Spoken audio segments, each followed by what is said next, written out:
ദിവസം പാത്രം കഴിയില്ലെങ്കിൽ ഇതാണ് കേട്ടോ അവസ്ഥ. ഇവിടെ എല്ലാവർക്കും പനി പിടിച്ചിരിക്കുകയാണ് കേട്ടോ. അതുകൊണ്ടാണ് വീടിൻ്റെ കോലം ഈ കോലത്തിൽ കിടക്കുന്നത്. അത് മാത്രമല്ല, നമ്മൾ ഹോസ്പിറ്റലിൽ നിന്ന് വന്നിട്ട് ഇന്നേക്ക് 3 ദിവസം ആവുന്നേ ഉള്ളൂ കേട്ടോ. വന്ന് പിറ്റേന്ന് തന്നെ അമ്മൂമ്മയ്ക്കും പനി അടിച്ചു, വിച്ചൂട്ടിനും പനി അടിച്ചു, ഏട്ടനും പനി അടിച്ചു. മൊത്തത്തിൽ പനിയുടെ ഒരു ബഹളമായിരുന്നു കേട്ടോ. എനിക്ക് മാത്രമേ ഉള്ളൂ കേട്ടോ പനി വരാതിരുന്നത്. അങ്ങനെ അന്നത്തെ ഒരു വൈകുന്നേരത്തെ വ്ളോഗാണ് കേട്ടോ നിങ്ങളീ കാണുന്നത്. അതാണ് ഞാൻ പറഞ്ഞത്, സാധാരണ നമ്മളൊരു 10 മണിയൊക്കെ ആകുമ്പോൾ തന്നെ തേച്ചൊക്കെ മഴയ്ക്ക് ജോലിയൊക്കെ ഒതുക്കുന്നതാണ്. പക്ഷേ ഇത്തവണ ഒന്നും നടന്നില്ല കേട്ടോ. ഇവൻ്റെ പുറകിന് തന്നെയായിരുന്നു. അങ്ങനെ നമ്മൾ വൈകിട്ടായപ്പോൾ ഏട്ടൻ ചീനിയും മീനൊക്കെ കൊണ്ടുവന്നിട്ടുണ്ടായിരുന്നു കേട്ടോ. അങ്ങനെ മീനൊക്കെ ഞാൻ സെറ്റാക്കുന്ന സമയം കൊണ്ട് ഏട്ടൻ ചീനിയൊക്കെ വേവിച്ച് തന്നിട്ടുണ്ടായിരുന്നു കേട്ടോ. അത് കഴിഞ്ഞിട്ട് ഞാൻ വിചാരിച്ചെന്നാൽ മീൻകറി അങ്ങ് വെക്കാമെന്ന് വിചാരിച്ചു കേട്ടോ.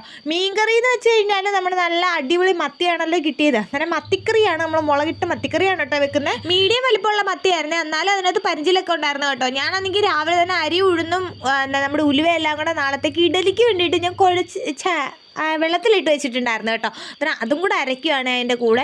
നമ്മൾ മത്തി ഇങ്ങനെ വൃത്തിയാക്കി എടുത്തപ്പോഴത്തേക്കിന് തന്നെ എൻ്റെ കോലം ഒരു കോലമായിട്ടുണ്ട്. വീട്ടിൽ നിൽക്കുന്ന കോലമാണ് കേട്ടോ. അതുകൊണ്ട് ഇങ്ങനെയൊക്കെ പ്രതീക്ഷിച്ചാൽ മതി. അത് മാത്രമല്ല, കുഞ്ഞിന് പനിയും കൂടെ ആയിട്ട് നമുക്ക് ഒന്നും ചെയ്യാൻ പറ്റിയ ഒരു സിറ്റുവേഷനും അല്ലായിരുന്നു കേട്ടോ. അമ്മൂമ്മയ്ക്ക് എന്താണ് പറ്റിയെന്നൊക്കെ ഓൺലൈനിൽ ലോങ് വീഡിയോ ആയിട്ട് ഞാൻ ഉടനെ വരാൻ ശ്രമിക്കാം കേട്ടോ. ഇത് എൻ്റെ അനിയൻ്റെ ഫോണാണ്, അതുകൊണ്ടാണ് എനിക്കിങ്ങനെ വീഡിയോസ് ഒന്നും ഇടാൻ പറ്റാതിരുന്നത്. ഇപ്പോഴാണ് ഞാൻ ഈ ഫോണായിട്ടൊന്ന് സെറ്റായി വന്നത് കേട്ടോ.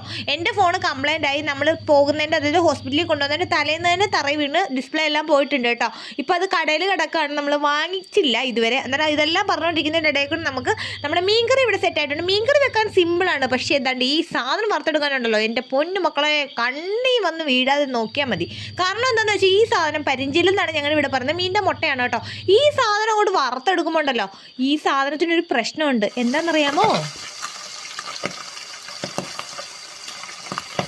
ഇത് തന്നെ പൊട്ടിത്തെറിച്ച് നമ്മുടെ കണ്ണിലൊക്കെ വീഴുന്ന ഈ ചുരുണ്ട് കൂടുന്ന സാധനത്തിനകത്ത് ഇത്രയ്ക്ക് അഹങ്കാരം. അതിൻ്റെ ഇടയ്ക്കൂടെ മീൻ വറുത്തതും പപ്പടവും എല്ലാം സെറ്റ് ആയിട്ടുണ്ട് കേട്ടോ. ഏട്ടനും ചോറ് കൊടുത്തു. അതിനുശേഷം ഞാൻ ഡ്രസ്സൊക്കെ മാറിയിട്ട് പെട്ടെന്ന് നമ്മൾ കിടന്നങ്ങ് ഉറങ്ങി. ഞാൻ ചീനി മീനും മാത്രമേ കഴിച്ചുള്ളൂ കേട്ടോ. എന്നാൽ അടുത്ത വീഡിയോ കാണാൻ.